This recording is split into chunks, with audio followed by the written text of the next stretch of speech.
சிறப்பு செய்தமைக்கு மிக்க நன்றி. அடுத்ததாக உங்களெல்லாம் நான் ஒரு கேள்வி கேட்கட்டுமா? கேட்கலாமா கூடாதா? உலகத்திலே கஷ்டமான விஷயம் என்ன சொல்லுங்க? கஷ்டமான வேலை இது நடந்துச்சுன்னா ஆஹா உலக அதிசயம் அப்படின்றது என்ன சொல்லுங்க பார்க்கலாம். சரியான பதிலுக்கு தகுந்த சன்மானம் வழங்கப்படும். உலகத்திலேயே அதுவும் தமிழ்நாட்டில் ரொம்ப கஷ்டமான விஷயம் இதுதாங்க அப்படின்றது என்னங்க? ஆஹா, நீங்க வந்து சாமியார போக வேண்டிய ஆளு. நம்ம நினைச்சதெல்லாம் நடந்தா. சில பேர் கல்யாணம் பண்ணிக்கிறது நினைக்கிறாங்க, கிடையாது. ஆஸ் அன் அகடமிஷியன் நான் சொல்றேன், உலகத்திலேயே கஷ்டமான விஷயம் எல்கேஜி அட்மிஷன் வாங்குறது தான் தமிழ்நாட்டில். சரிங்களா? அந்த அதிசயம் நடந்த பேரண்ட்ஸ் உங்க எல்லாருக்கும் வாழ்த்துக்கள்.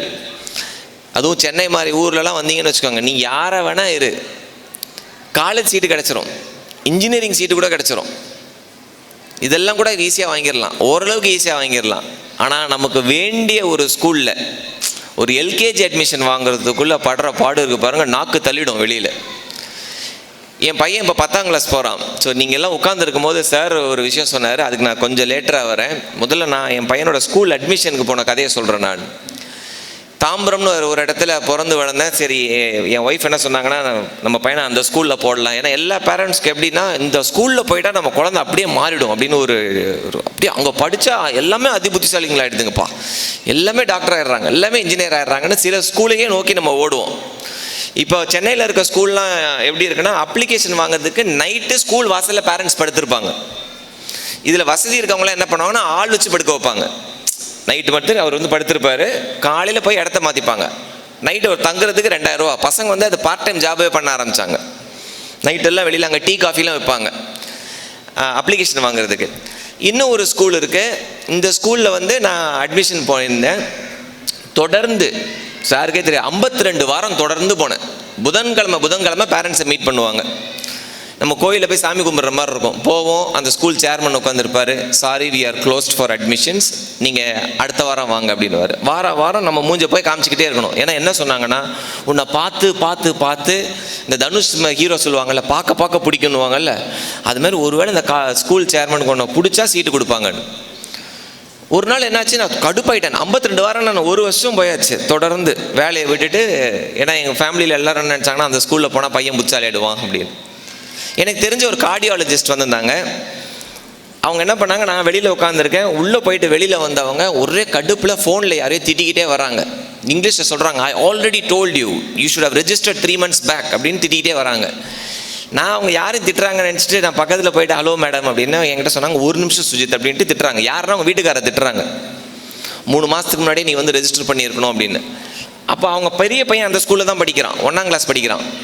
அப்போ நான் கேட்டேன், நான் அப்பாவையே போய் கேட்டேன், உங்கள் பெரிய பையன் இந்த ஸ்கூலில் தானே படிக்கிறான், அட்மிஷன் வாங்குறதுக்கு என்ன மேடம் ப்ரொசீஜர்னு கேட்டேன். அவங்களே ஏதோ பயங்கர வைத்தறிச்சலில் இருக்காங்க. அப்போ சொல்கிறாங்க, என் பெரிய பையன் இந்த ஸ்கூலில் தான் படிக்கிறான், என் 2வது பையனுக்கு அட்மிஷன், 2வது குழந்தைக்கு அட்மிஷன் வாங்குறதுக்கு வந்தேன், ஐ எம் ஆல்ரெடி லேட்டுன்னு சொல்லிட்டாங்க அப்படின்னு. நான் சொன்னேன், 2வது குழந்தைய அப்படின்னு. நம்ப மாட்டீங்க, ஷி வாஸ் ப்ரெக்னென்ட். அப்போது அவங்க வாஸ் 4.5 months ப்ரெக்னென்ட். அப்போ என்கிட்ட சொல்கிறாங்க, ஐ எம் கேரிங் சுஜித், இந்த குழந்தை பிறக்க போகிற குழந்தை பையனா பொண்ணான்னு தெரியாது, அந்த குழந்தைய 3 மாதத்துக்கு முன்னாடியே ரெஜிஸ்டர் பண்ணணுமா. அப்போ எப்போ அம்மா கன்சீவ் ஆன உடனே போய் ரெஜிஸ்டர் பண்ண அந்த ஸ்கூலில் அட்மிஷன். நான் நினச்சேன், செத்தாலும் என் பையன் இந்த ஸ்கூலில் வந்து படிக்கக்கூடாதா சாமி. நினச்சி பாருங்கள் எந்த அளவுக்கு கொண்டு போயிட்டாங்கன்னு. இது சென்னையில் இருக்குது இந்த ஸ்கூல், இது மாதிரி நிறைய ஸ்கூல்ஸ் இருக்குது. You have to register before. அப்போ எப்படின்னா, கைனகாலஜி அட்மிஷன் அப்பாயின்மெண்ட் வாங்கிட்டு தான் அம்மா ப்ரெக்னென்ட் கன்ஃபார்ம் ஆன உடனே அடுத்து டாக்டர்லாம் பார்க்கக்கூடாது, நேராக ஸ்கூலுக்கு ஓடி போய் ரெஜிஸ்டர் பண்ணிடணும். குதிரை கொம்பான விஷயம். சரி, இந்த ஸ்கூல் பரவாயில்ல, அடுத்து இன்னொரு பிரபலமான ஸ்கூல் சொன்னாங்க, அந்த ஸ்கூல் பக்கத்திலே இருக்குது அப்படின்னு. இப்போ நம்ம நார்மலாக ஒரு ஸ்கூலில் போய் பிரின்ஸிபலை பார்க்கும்போது இன்ட்ரடியூஸ் பண்ணுவோம்ல, நம்ம யாருன்னு சொல்லுவோம் இல்லையா. இப்போ நான் ஒரு பெரிய ஐடி நிறுவனத்தில் HR ஹெட் அப்படின்ற அந்த ஸ்லைட்டான ஒரு கர்வத்தில் உள்ளே போயிட்டு நம்ம இன்ட்ரடியூஸ் பண்ணும்போது நம்ம என்னென்னு சொல்லுவோம், வணக்கங்க என் பேர் இது, அப்புறம் நம்ம என்ன பண்ணுறோன்னு சொல்லுவோம். நான் உள்ளே போனால் அந்த பிரின்ஸிபல் என் மூஞ்ச கூட பார்க்க மாட்டேங்கிறாங்க, இப்படி தலையை குஞ்சிக்கிட்டே இருக்காங்க, ஏன்டா வந்தன்ற மாதிரியே இருக்காங்க. Excuse me ma'am, yes ma'am, my name is Sujith அப்படின்ட்டு, I work with Infosys as head of HR அப்படின்னு. டக்குன்னு இப்படி மேலே பார்த்தாங்க. ஸோ அப்படின்னாங்க. இருந்துட்டு போ, அதுக்கு என்ன இப்போ அப்படி. உங்களை டக்குன்னு இப்படி கேள்வி கேட்டால் அடுத்து என்ன பேசுவீங்க? பேசவே முடியாது.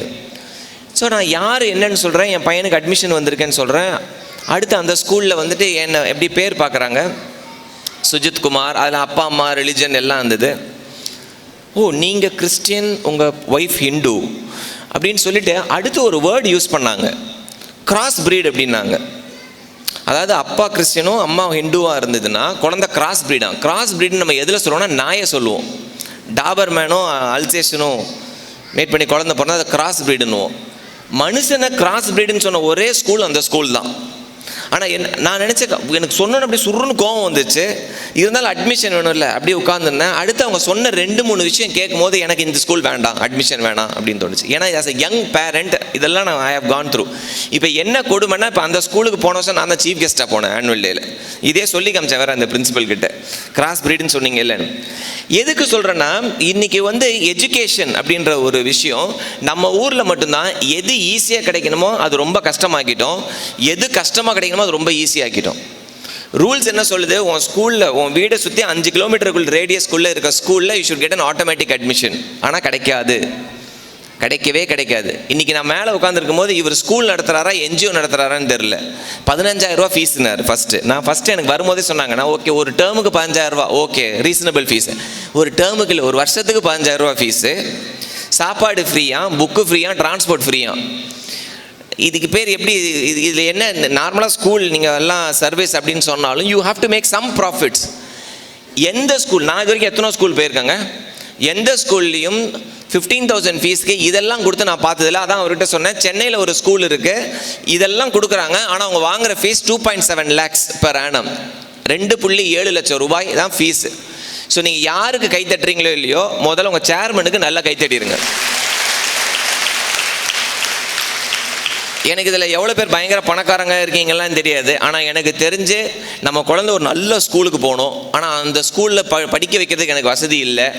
ஆனால் அதில் இருக்க அவ்வளோ ஃபெசிலிட்டிஸும் அதை தாண்டியும் அதிக ஃபெசிலிட்டிஸ் இருக்கிற ஒரு ஸ்கூலில் கொண்டு வந்து உங்கள் ஸ்டூடெண்ட் அட்மிட் பண்ணிக்கிங்க. நான் இது கிட்டத்தட்ட 7வது முறையோ 8வது முறையோ வரேன். என்னை பொறுத்த வரைக்கும் விவேகானந்தா குழுமம் இன்றைக்கி தான் முழுமை பெறுகிறது நான் நினைக்கிறேன். நான் ஏன் தெரியுமா, காலேஜ் இதுதான் ஏசியாஸ் பிகெஸ்ட் விமென்ஸ் இன்ஸ்டிடியூஷன். ஆசியாவிலேயே மிகப்பெரிய கேர்ள்ஸ் படிக்கிற இன்ஸ்டிடியூஷன் இதுதான், நம்பர் 1. இந்தியாவில் இல்லை, ஆசியாவிலேயே. இப்போ நினச்சி பாருங்களேன், உங்கள் குழந்தை உள்ளே வருதுன்னா, அந்த உள்ள குட்டி குட்டியாக உட்காந்துருக்குது பாருங்கள், எல்கேஜி. இதெல்லாம் யூனிஃபார்ம் போட்டு உள்ளே வரும்போது கேம்பஸே பயங்கர அழகாகிடும். 1. 2வது, இவங்க வளரும் போது என்ன பார்க்குறாங்கன்னா, எப்படி இருக்கணும் ஒரு எஜுகேஷனல் இன்ஸ்டிடியூஷன் அப்படின்னா, எல்கேஜிலேருந்து பிஹெச்டி வரைக்கும் படிக்கிறதுக்கு எனக்கு ஆப்ஷன் இருக்கான்னா, நீங்கள் ஆக்சுவலாக உங்கள் குழந்தை இந்த கேம்பஸ்குள்ளே போனால் டாக்டரேட் வாங்குற வரைக்கும் எல்லா ஃபெசிலிட்டியும் உள்ளே வச்சுருக்காங்க. அப்போ என்ன ஆகுது, டெய்லி பார்க்கும்போது ஸ்கூல்லேருந்து காலேஜில் எல்லா கோர்ஸும் வச்சுருக்காங்க. ரைட் ஃப்ரம் நர்சிங்லேருந்து, மெடிசன்லேருந்து, இன்ஜினியரிங்லேருந்து, ஆர்ட்ஸ், சயின்ஸ் எல்லாமே இருக்குது. உங்கள் குழந்தைகளுக்கான அந்த எக்ஸ்போஷர் அப்படின்ற விஷயத்தை பற்றி நீங்கள் கவலைப்பட வேண்டிய விஷயமே கிடையாது. ரைட். அதனால் ஃபஸ்ட்டு ஸ்டெப்பே ரொம்ப ரைட்டான ஸ்டெப் எடுத்திருக்கீங்க. அட்மிஷன் கிடைச்ச உங்களுக்கு வாழ்த்துக்கள். கண்டிப்பாக அட்மிஷன் கிடைக்காம எவ்வளோ பேர் வெளியில் காஞ்சிக்கிட்டு இருப்பாங்க. ஓகே, ஏன்னா சார் வந்து ரொம்ப லிமிட் பண்ணியிருக்காரு அப்படின்னாங்க சீட்ஸு. ஸோ அவங்களுக்கு வந்து உண்மையாகவே இது வந்து அன்லக்கியான ஒரு விஷயம் தான். But maybe time permits they will come and join this institution. First of all இன்றைக்கி ரொம்ப தேங்க்ஃபுல்லாக இருங்க. இது வந்து வாழ்க்கையில் உங்களுக்கு பெரிய நாளாக தான் நான் பார்க்குறேன் நான். ஏன்னா அந்த அட்மிஷன் நமக்கு நினச்ச ஸ்கூலில் கிடச்சிருச்சுன்னு வச்சுக்கோங்களேன், அதை விட சந்தோஷமான விஷயம் வேறு எதுவுமே கிடையாது. உலகத்தில் தலை சிறந்த பள்ளி அப்படின்னு ஏதாவது இருக்கா அப்படின்னா, என்னை பொறுத்த வரைக்கும் அப்படி எதுவுமே கிடையாது. இதுதான் நான் கண்டுபிடிச்ச விஷயம். நான் தேடினல, இந்த ஸ்கூல் போனால் என் பிள்ளை படிக்குமா, இந்த ஸ்கூலில் போனால் சீட்டு கிடைக்குமா அப்படின்னா, பெஸ்ட்டு ஸ்கூல் அப்படின்றது என்னை பொறுத்த வரைக்கும் எதுவுமே கிடையாது. நம்மளுக்கு தேவையான விஷயம் அந்த ஸ்கூலில் இருக்கா, நீ எதுக்கு அந்த ஸ்கூலை தேர்ந்தெடுக்கிற? இப்போ எனக்கு தெரிஞ்சு very few college school chairperson will come and say give equal importance to sports. Thank you so much for saying that. ஏன்னா நான் பார்க்குற சில ஸ்கூல்லலாம் போர்டு போட்டிருக்காங்க, 6ஆம் கிளாஸிலிருந்து நாங்கள் நீட் கோச்சிங் கொடுப்போம். 6ஆம் கிளாஸ்லேருந்து 3ஆம் கிளாஸ்லேருந்து ரொபோட்டிக்ஸ் சொல்லி கொடுப்போம். யார்? 3ஆம் கிளாஸ் பையனுக்கு. அவனுக்கு எழுத்து கூடி 4 லைன் படிக்கவே தெரியாது. ரொபோட்டிக்ஸ், நானோ டெக்னாலஜி அப்படின்னு. மாரல் எஜுகேஷன் அப்படின்றது சுத்தமாக கிடையாது அந்த ஸ்கூலில். வேல்யூஸ் 0. காமன் சென்ஸ் சொல்லிக் கொடுக்க முடியுமா? அதுவும் 0. பட் அதெல்லாம் தாண்டி எஜுகேஷன் இஸ் இம்பார்ட்டன்ட். ஈக்குவலாக கோ கரிக்குலர் ஆக்டிவிட்டிஸும் இம்பார்ட்டன்ட் சொல்கிறாங்க பாருங்கள், ரொம்ப இம்பார்ட்டன்ட் கொடுங்க பாருங்கள். அதுதான் ரைட்டான ஸ்கூல். எந்த ஸ்கூல்லலாம் இந்த பெரிய போர்டு வச்சு இங்கே வந்து 490 மார்க் மேலே எடுத்தால் தான் அட்மிஷன் அப்படின்லாம் இப்போ நிறைய அட்வர்டைஸ்மெண்ட்ஸ்லாம் வருது. அதுக்கு பேர் ஸ்கூல் கிடையாது, அதுக்கு பேர் ஃபேக்ட்ரி. நான் ஒரு ஆர்டிஐ ஃபைல் பண்ணேன் ஒரு 4 வருஷத்துக்கு முன்னாடி. தமிழ்நாட்டில் ஒரு பிரபலமான பகுதி, அங்கேருந்து தான் அந்த ஸ்கூல் டாப் ரேங்கர்ஸ்லாம் வருவாங்க, ஸ்டேட் ஃபஸ்ட் இதெல்லாம் வரும், பயங்கரமாக வரும். என் ஃப்ரெண்டோட தங்கச்சி வந்து 10th மார்க் எடுத்தாங்க, 500 மார்க்குக்கு 490 எடுத்தாங்க. 11th அதே ஸ்கூலில் அட்மிஷன் கொடுக்க மாட்டேன்ட்டாங்க, ஏன்னா மார்க் கம்மியாக. 500க்கு எவ்வளவு? 490. சரியா? என்னோட 10th மார்க்கெல்லாம் 2 பெருக்குனா தான் அங்கே போகும். 490 மார்க் வாங்களுக்கு ஏன் அட்மிஷன் கிடையாதுன்னா, அந்த ஸ்கூலோட கட் ஆஃப் அந்த வருஷம் எவ்வளோனா 492. 492க்கு கீழே இருந்தால் நீ படித்த ஸ்கூல்லே உனக்கு 11th ஸ்டாண்டர்டில் குரூப் கிடையாது, கேட்குற குரூப் இல்லை, அட்மிஷனே கிடையாது. இப்போது என்ன பேசினாலும் அந்த காலேஜ் சேர்மன், ஸ்கூல் சேர்மன் ஒத்து வர மாட்டார். நான் ஃபைனலாக கோவப்பட்டே கேட்டேன், நான் 492 மார்க்குக்கு மேலே மார்க் வாங்குற பசங்களை மட்டும் ஸ்கூல் நடத்தணும்னா நீங்கள் எதுக்கு ஸ்கூல் நடத்துகிறீங்க? அந்த பிள்ளை எப்படி தான் படிச்சிருமே. 300 மார்க் வாங்கினவன் 350 மார்க் வாங்கினவனே நீ வெற்றியாளர் ஆகணும் தான், அதுதான் நல்ல ஸ்கூலுக்கு அழகு, நல்ல ஆசிரியர்களுக்கு அழகு. கடைசியில் வேண்டாம் வெறுப்பா அட்மிஷன் கொடுத்தாங்க. என் ஃப்ரெண்டு என்னமோ வேணாண்டா அந்த ஸ்கூல் அட்மிஷனே வேணான்ட்டு ஓடி போயிட்டான். ஸோ நல்ல ஸ்கூல் அப்படின்றது என்ன அப்படின்னு பார்த்தீங்கன்னா, அகாடமிக்ஸ், கோ கரிக்குலர் ஆக்டிவிட்டீஸ், இது 2த்துக்கும் முக்கியத்துவம் கொடுக்கறதா ஒரு நல்ல ஸ்கூல். ஒரு 2 வருஷத்துக்கு முன்னாடி நான் வேலை செய்கிற நிறுவனத்தில் ஒரு ப்ரோக்ராம் நடத்துவாங்க, இதுக்கு பேர் கேட்ச் தம் யங் அப்படின்னு ஒரு ப்ரோக்ராம். சென்னையில் இருக்கும் தலை சிறந்த பள்ளியில் போய் ஒரு என்ட்ரன்ஸ் டெஸ்ட் மாதிரி வச்சு அதுலேருந்து ஒரு 45 பசங்களை எங்கள் கம்பெனி கூட்டிகிட்டு வருவாங்க. சம்மர் ஹாலிடேஸ் அப்போது, சம்மர் ஹாலிடேஸில் ஒரு 45 days ட்ரைனிங் எங்கள் கம்பெனிலே இருப்பாங்க அந்த பசங்க. Full day computer coding, software ப்ரோக்ராமிங்லாம் கற்றுப்பாங்க. இதுக்கான இனாகரேஷனுக்கு நான் போனால் அப்பா அம்மா நடுவில் பையன் உட்காந்துருப்பான், இல்லை அப்பா அம்மா நடுவில் அந்த பொண்ணு உட்காந்துருக்கும். அந்த பொண்ணு பையனை விட அவங்க அப்பா அம்மாவுக்கு வந்து ஒரு பெருமை இருக்கும், என் பையன்தான் சென்னையில் இருக்க தலை சிறந்த 45 மாணவர்களில் என் பையனும் ஒன்று, என் பொண்ணு ஒன்றுன்ற அந்த ஒரு பந்தா இருக்கும்ல, அப்படி அம்மா கூட காலரை தூக்கி விட்டுப்பாங்க, அப்படி உட்காந்துருப்பாங்க. நான் தான் சீஃப் கெஸ்ட் அந்த ப்ரோக்ராமுக்கு.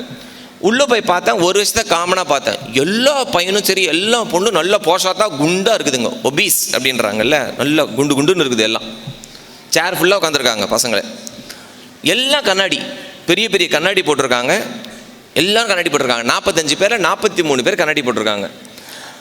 நான் என்ன பண்ணேன், நேராக போயிட்டு ஃபஸ்ட்டு ஒரு கேள்வி கேட்டேன், இதில் எத்தனை பேர் கிரவுண்டில் போய் விளையாடுவீங்கன்னு கேட்டேன். ஃபஸ்ட்டு கேள்வி இதுதான். வந்திருக்கிறது என்னவோ சாஃப்ட்வேர் ப்ரோக்ராமிங்க்கு, எத்தனை பேர் கிரவுண்டில் போய் விளையாடுவீங்கன்னு கேட்டேன். 45 பேரில் 2 பேர் கை தூக்குனாங்க, 2 பேர். அதில் ஒரு பொண்ணுக்கிட்ட கேட்டேன், நீ எங்கே போய் விளையாடுவேன் அப்படின்னு. அப்பார்ட்மெண்ட்டு கீழே போய் பேட்மிண்டன் விளையாடுவேன் அப்படின்ட்டு. இன்னொரு பையனை கேட்கறதுக்கு முன்னாடி ஃபஸ்ட் ரோவில் ஒரு ஆண்டி உட்காந்துருந்தாங்க. அந்த ஆண்டி என்ன பண்ணாங்க, நம்ம பிள்ளை ஏதாவது சொல்லணும்ல, அதனால் அந்த பையனை குத்துறாங்க, அப்படி நீ கை தூக்கு அப்படின்னா. அப்புறம் அவனு கை தூக்குனான். நான் சொன்னேன், நீ என்ன விளையாடுவேன்னு. அப்புறம் அவங்க அம்மா சொல்கிறாங்க, கேள்வி கேட்டது பையனை, அம்மா அவினாஷ் ஃபுட்பாலில் கிரேட் 4 இருக்கான் அப்படின்னாங்க. நான் ஸ்போர்ட்ஸ்மேன், ஃபுட்பாலில் கிரேட் 4 நான் கேள்விப்பட்டதே இல்லையே, எனக்கு புரியல மேடம், எங்கே விளையாடுறான்?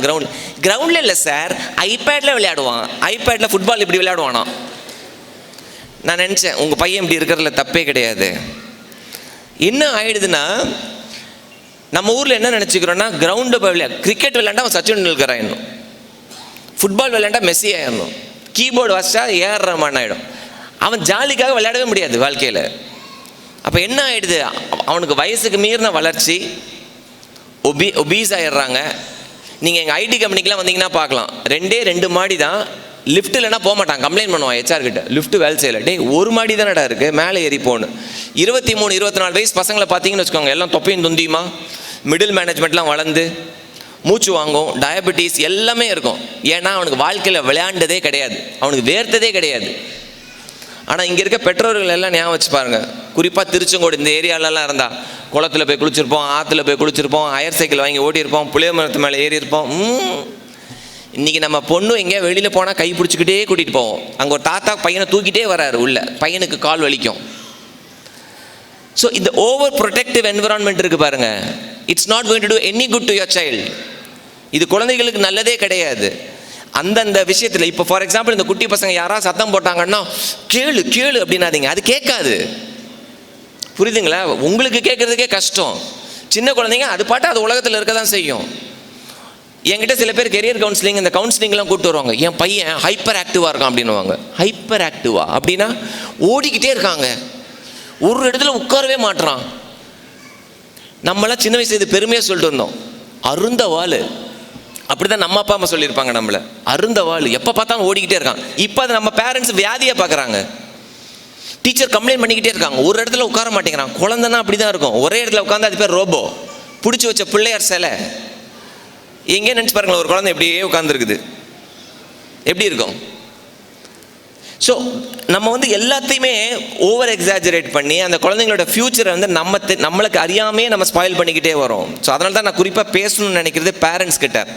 ஃபர்ஸ்ட் பாயிண்ட் மேடம் சொன்ன அதே பாயிண்ட் தான் எனக்கும் ரொம்ப ரொம்ப ஆணித்தனமாக பிலீவ் பண்ணுற பாயிண்ட், கம்பேரிசன். இது ஒன்று தான் நம்ம குழந்தைங்களுக்கு பிடிக்காத ஒரே வார்த்தை.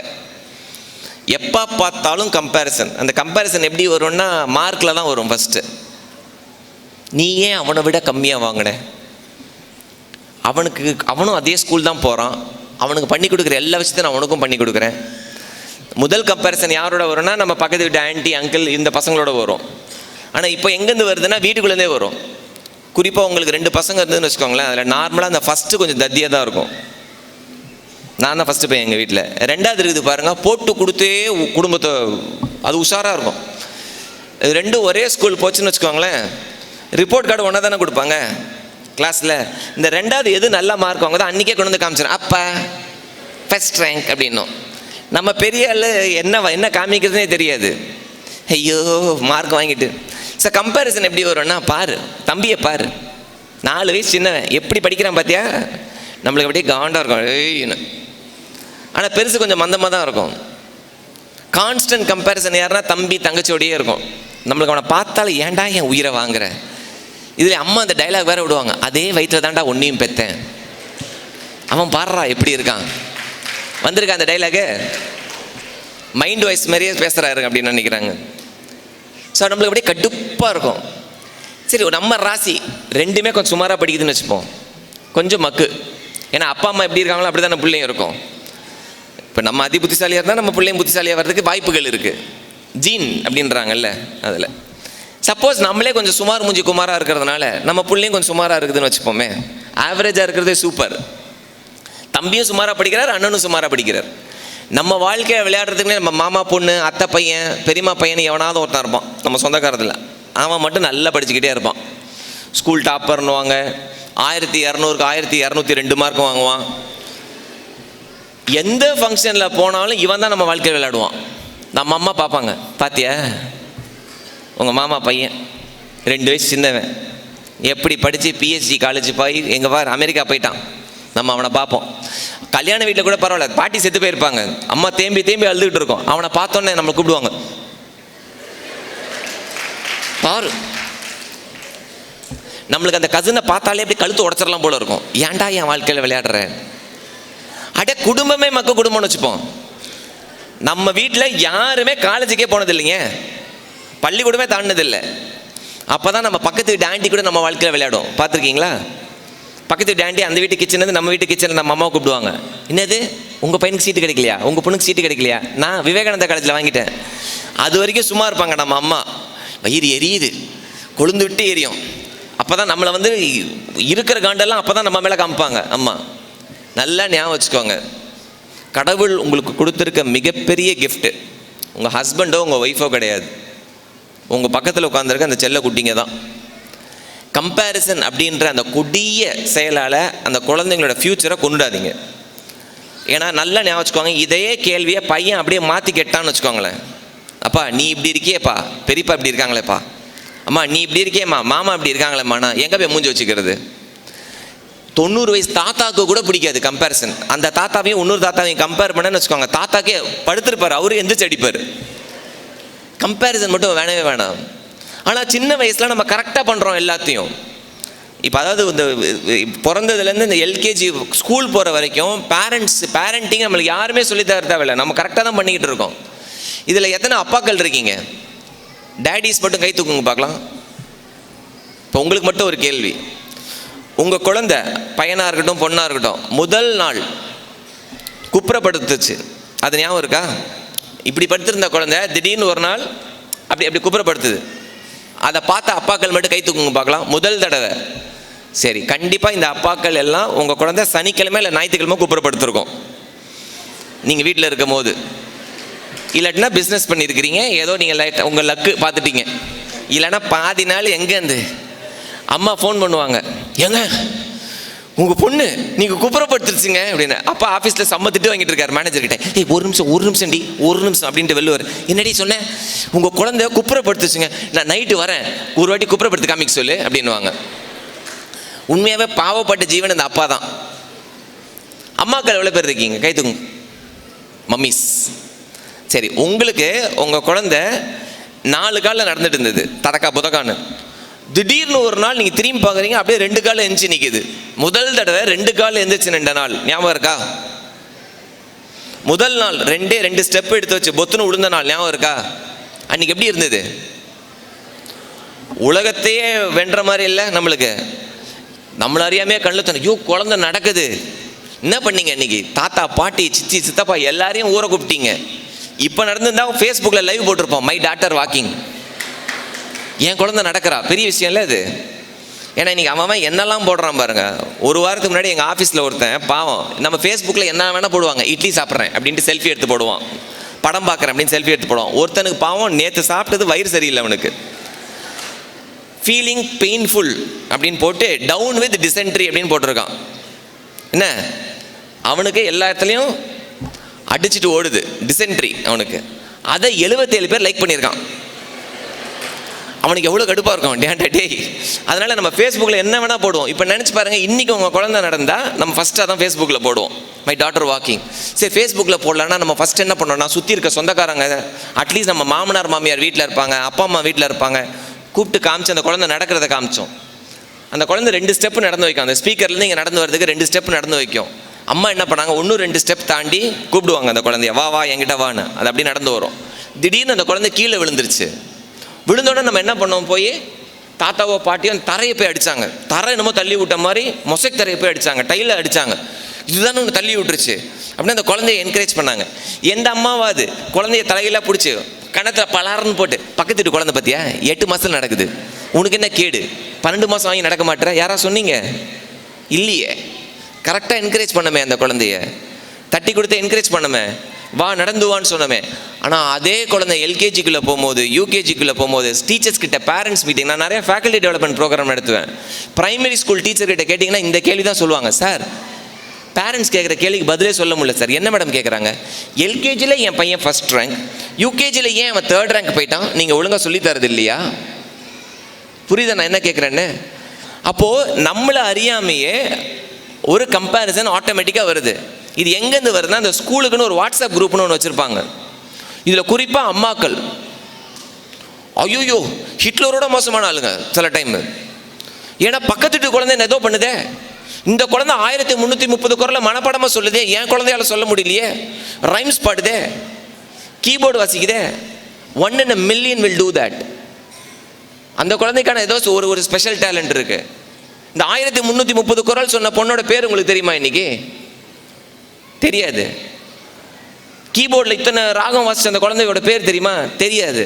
அதெல்லாம் இந்த ஒரு நாள் ஹீரோஸ். அதை வச்சு நம்ம குழந்தை பார், உன்னால ஏன் செய்ய முடியல. ஒரு 4 வருஷத்துக்கு முன்னாடி நான் என்னோட பையனை வந்து ஒரு முடிவெட்டுற சலூன் கடைக்கு கூட்டிகிட்டு போனேன். இது ஒரு பாப்புலர் சலூன் சென்னையில். ஞாயிற்றுக்கிழமை மத்தியானம். அதுக்கு முந்தின நாள் Airtel super singer junior star விஜயில் நடந்து முடிஞ்சிச்சு. அந்த வருஷம் வின் பண்ணது வந்து 10 வயசு ஆஜித்னு ஒரு பையன் வின் பண்ணார். அந்த பையனை வந்து எப்படின்னா, அவன் பாடுறதை பார்த்து நம்ம வீட்டு புள்ள மாதிரியே ட்ரீட் பண்ண ஆரம்பித்தோம். ஐயோ ஆஜித் செல்லக்குட்டி எப்படி பாடுறான் பாரு அப்படின்லாம். சனிக்கிழமை முடிஞ்சிருச்சு, ஞாயிற்றுக்கிழமை மறு ஒளிபரப்பு. இப்போ என் பையன் நான் உட்காந்து முடி வெட்டிட்டு இருக்கான். அவன் பக்கத்தில் ஒரு 10 வயசு பையன் தான் இருக்கும், சின்ன பையன். அவனுக்கு முடி வெட்டிட்டு இருக்காங்க. அந்த ஹேர் ஸ்டைலிஸ்ட் முடி வெட்டி முடிச்சுட்டு பார்ப்பாரு. அவங்க அம்மா வந்து அந்த பையனோட தலைமுடியை பிடிப்பாங்க. அப்படி கையில் முடி மாட்டிச்சுன்னா வெட்ட சொல்லுவாங்க. ஒன்று வெட்டுங்க. வெட்டிக்கிட்டே இருந்தாங்க. திடீர்னு என்னாச்சு, அந்த டிவியில் வந்து மறு ஒளிபரப்பில் அந்த பையனை தான் வின்னராக அனௌன்ஸ் பண்ணி ஏஆர் ரஹ்மான் வந்து 60 லட்ச ரூபாய்க்கு வீடு கீஸ், அதான அருண் எக்ஸலோ வழங்கும் அப்படின்னு ஒரு வீடு கொடுப்பாங்கல்ல, அந்த கீஸ் கொடுக்குறாங்க. கரெக்டாக அந்த கீஸ் கொடுக்கும் போது அந்த அம்மா என்ன பண்ணாங்க, அந்த ஹேர் ஸ்டைலிஸ்ட் கிட்ட 1 நிமிஷம் அப்படின்ட்டு அவரை கொஞ்சம் தள்ளி வர சொல்லி அந்த பையனோட காதை பிடிச்சி இப்படி திருவி டிவியை பார் அப்படின்னாங்க. 10 வயசு பையன், டிவியை பார் அப்படின்னாங்க. அந்த பையன் அப்படியே டிவி பார்க்குறான். கரெக்டாக அந்த கீஸ் கொடுக்கும்போது அந்த அம்மா கையை இப்படி வச்சு நறுக்குன்னு ஒரு கொட்டு கொட்டினாங்க அந்த பையனோட தலையில். என்ன அவ்வளோ பேர் இருக்காங்க அந்த சலூனில், தலையில் நறுக்குன்னு ஒரு கொட்டிட்டு சொல்கிறாங்க, ஓ வயசு தான் ஆகுது அவனுக்கு. யாருக்கு? ஆஜித்துக்கு. என்ன வயசு? 10 வயசு. உன் வயசு தான் ஆகுது, நீயும் 4 வருஷமாக பாட்டு கிளாஸ் போகிற, குவாலிஃபை கூட ஆகலை. அவன் பார் குவாலிஃபை ஆகி ஜெயிச்சு 60 லட்ச ரூபாய்க்கு வீடு வாங்கிட்டான், நீலாம் எதுக்கு பாட்டு கிளாஸ் போகிற அப்படின்றாங்க. அந்த பையனுக்கு கண்ணு ஃபுல்லாக தண்ணி, அம்மா கொட்டினதுனால இல்லை, எல்லாருக்கும் முன்னாடி அடிக்கிறாங்க, எல்லாருக்கும் முன்னாடி சொல்கிறாங்க. நாம் அப்படி என்ன பார்க்குறான், என் பையனை பார்க்குறான், அப்படி பார்க்குறான், கண்ணில் தண்ணி வெளியில் வரவும் மாட்டேங்குது. எனக்கு வந்த கோவத்துக்கு அந்த அம்மா தலையில் நொறுக்குன்னு ஒரு கொட்டு கொட்டி, உனக்கு கழுத வயசு ஆகுது, நீ போய் பாடியிருக்கலாம், ஏர்டெல் சூப்பர் சிங்கர் சீனியரில் நீ பாடியிருக்கலாம், நீ 60 லட்ச ரூபாய் வீடுக்கு வாங்கியிருக்கலாம், ரைட்?